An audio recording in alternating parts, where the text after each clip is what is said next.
अस्सलाम वालेकुम।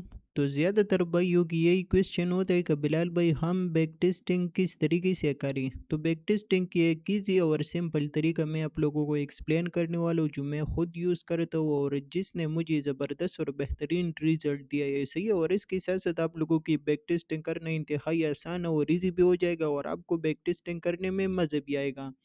देखो, बैक टेस्टिंग का मतलब यही नहीं है कि फॉर एग्जांपल आप प्रीवियस 2-3 महीने 1 साल की चार्ट ओपन करो और उसके ऊपर लग जाओ और आप बैक टेस्टिंग करो। इसी तरीके से आप लोगों को कुछ भी नहीं समझ आएगा, सही है। बैक टेस्टिंग करने का सबसे ज़बरदस्त और बेहतरीन तरीका क्या है? बैक टेस्टिंग करने का सबसे ज़बरदस्त और बेहतरीन तरीका यही है कि फॉर एग्जांपल आज के दिन जैसे ही क्लोज़ हो जाता है, सही है, और आप बोलते हो कि मुझे और ट्रेडिंग नहीं कर लेना, या और नाइट के टाइम पे जिस टाइम आप सोते हो तो वही टाइम उठ जाओ। उठने के बाद किसी ने जब आपकी माइंड बिल्कुल फ्रेश हो, आपकी माइंड बिल्कुल रिलैक्स हो, वही टाइम चार्ट के ऊपर बैठ जाना और सिर्फ देख लेना का आज के दिन पे मार्केट में क्या हुआ है। फॉर एग्जांपल अगर आप गोल्ड ट्रेड करते हो या बिटकॉइन ट्रेड करते हो, सिंपल सिर्फ बिटकॉइन की चार्ट ओपन करो और ओपन करने के बाद सिर्फ आज के दिन स्टडी कर लेना। फॉर एग्जांपल जिस तरीके से मैं टाइम बेस मॉडल को ट्रेड करता हूँ, तो मैं एशियन मॉडल देख लेता हूँ कि एशियन मॉडल पे मार्केट ने क्या किया था, कैसे किया था। उसके साथ साथ फिर लंदन सिल्वर बुलेट पे मार्केट को देख लेता हूँ कि लंदन सिल्वर बुलेट पे मार्केट ने कैसे ट्रेड बनाया था, कैसे पंप लिया था, कैसे डंप लिया था। इसके साथ साथ फिर न्यूयॉर्क सेशन स्टडी कर लेता हूँ कि न्यूयॉर्क सेशन में मार्केट ने सीएमई मॉडल के अंदर क्या किया था, इक्विटी ओपन मॉडल के अंदर क्या किया था, सिल्वर बुलेट के ऊपर कैसी ट्रेड बना था और कैसी मार्केट ने पंप डंप लिया था।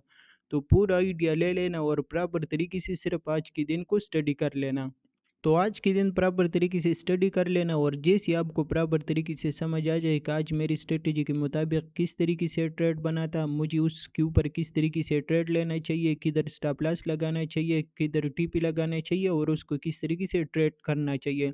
तो ये जब सब चीज़ें आपको समझ आ जाता है, उसके बाद अपनी स्क्रीन बंद कर लेना और सो जाना। सो जाने के बाद किसी ने जब आपका लौट जाते हो, फिर कोशिश कर लेना कि अपनी जो चीज़ें आपने सीखा है, समझे, उसको लाइव मार्केट के ऊपर ट्राई कर लेना। अगर आप ट्रेड करते हो या नहीं करते हो, लेकिन प्रैक्टिस करते रहो को लाइव मार्केट के ऊपर, आप उसके हिसाब से ट्रेड वगैरह बनाया करो।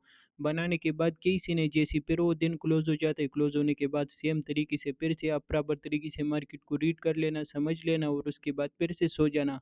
तो इसी प्रोसेस में आप लोगों की कुछ टाइम लग जाएगा, सही है, महीना 2 महीना लग जाएगा, लेकिन उसके बाद इतना ही ज़बरदस्त और बेहतरीन रिजल्ट आपको मिल जाएगा कि मैं आपको क्या ही बता दूँ, क्योंकि ये सब चीज़ें आप करंट मार्केट के ऊपर कर रहे हो, सही है, और आपकी जो प्रैक्टिस है, आपको जो चीज़ें समझ आ रही तो करंट मार्केट के हिसाब से समझ आ रही, तो आपको किसी ने एडवांस और अपडेट चीज़ें मिल रही, सही है, और अपडेट चीज़ें के ऊपर आप प्रैक्टिस कर रहे हो।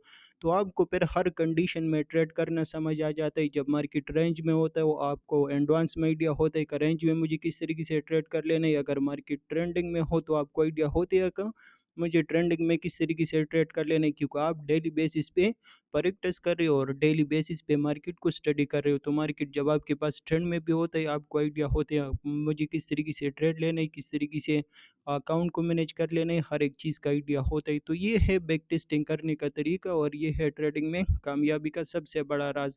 तो इसी तरीके से आप लोग बैक टेस्टिंग स्टार्ट करो और फिर देखो कि कैसी ज़बरदस्त और बेहतरीन रिजल्ट आपको मिल जाएगा। इसमें थोड़ा सा टाइम लग जाएगा, लेकिन रिजल्ट फिर आप 1 महीने के बाद देख लेना कि कैसी ज़बरदस्त और बेहतरीन रिजल्ट आपको मिलता है।